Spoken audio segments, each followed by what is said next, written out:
Obsidian is great, but if you're just starting with it, let me give you a few suggestions on how to use it without getting burned.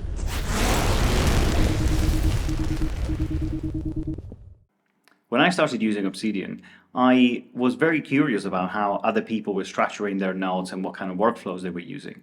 And in fact, I watched lots of videos on YouTube from people with very complicated workflows, and I tried to replicate them because I thought that that was the right way of doing things. It turns out none of them actually worked for me. Some were too complex, others were simple but just not suitable to my needs. In the end, I realized that in order to use Obsidian in the best possible way, I had to define my goal for my personal knowledge management system and then define a workflow to reach that goal.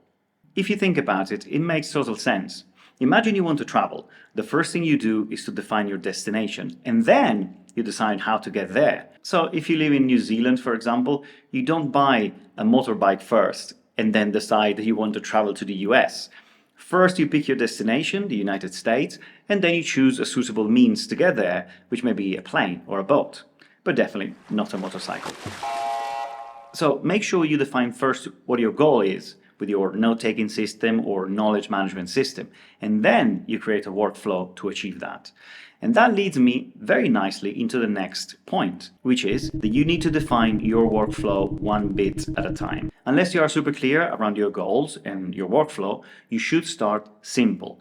Build your workflow one step at a time. Don't make it too complicated. Definitely don't make it too complicated at the beginning. Add steps only when needed, because you need to protect your ability to collect, process, and protect notes. The more steps you add, the more friction you add, the more unlikely you are to stick to your process. It is only after you've been using Obsidian for a while that you can spot gaps in your workflow. And at that point, of course, you can add the necessary steps. But at the beginning, start simple and only grow if and when needed. Talking about time, the other thing to remember about Obsidian is that the more notes you have, the more useful it will become. That's exactly the opposite to what happens with other apps. The more notes you have in other apps, the more they become unresponsive and cluttered. Obsidian is the opposite. The more notes you have, and more importantly, the more connections you have, the more it will become useful to you. All of this, however, takes time.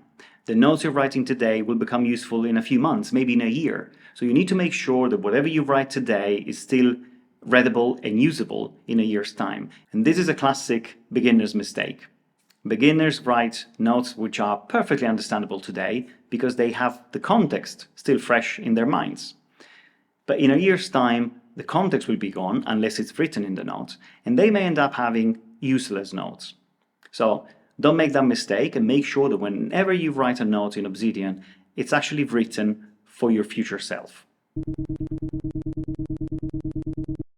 French mathematician Blaise Pascal once famously sent a letter to a friend, and he apologized for the length of the letter. And he said, "Apologies for such a long letter. I did not have time to write a shorter one."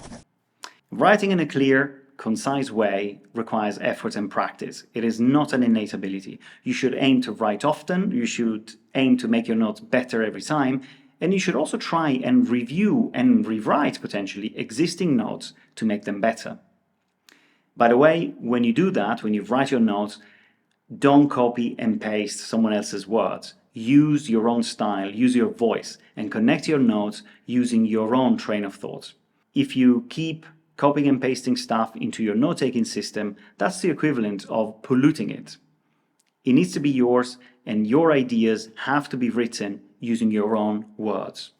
On the subject of writing notes, you need to find your own style for writing notes. Some people prefer shorter ones, other people prefer long-form notes. I prefer a couple of paragraphs. I tend to add quite a bit of context to my notes because I want to future-proof them. I want to make sure that I'm going to be able to understand what I meant in a few years' time. So I add a bit more text. You can choose how long your notes are, but a good idea is to try and keep your notes about a single idea, the so-called atomic notes.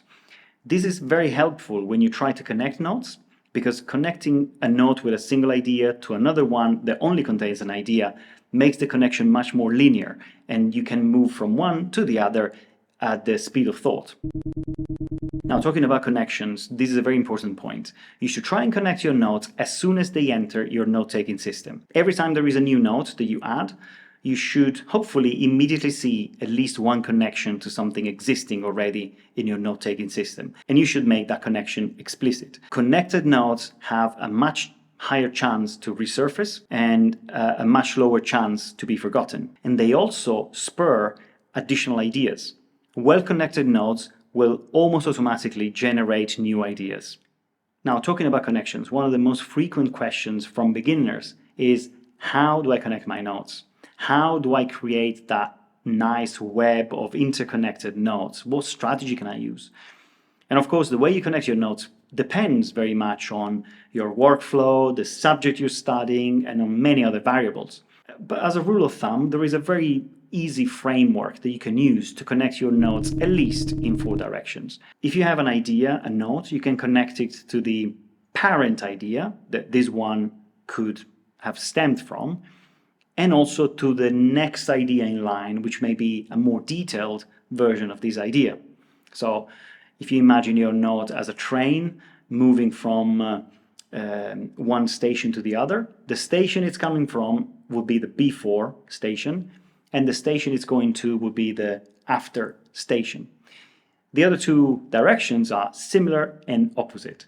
These are probably very self-explanatory, but if you expand your idea in the direction of similar ideas, you may be connecting several points that can be in support of any argument you're trying to make. When you connect in the opposite direction, in the divergent direction, you may be connecting to points that represent counter-arguments to a particular thesis.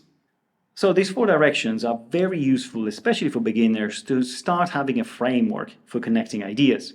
This framework, I call it BASO framework, from before, after, similar, and opposite. And I'm very sorry I didn't come up with a catchier name, but I couldn't. If you can come up with anything better, please let me know in the comments. If you want to discover more about my note-taking workflow, check out this video. And for now, thank you very much for watching.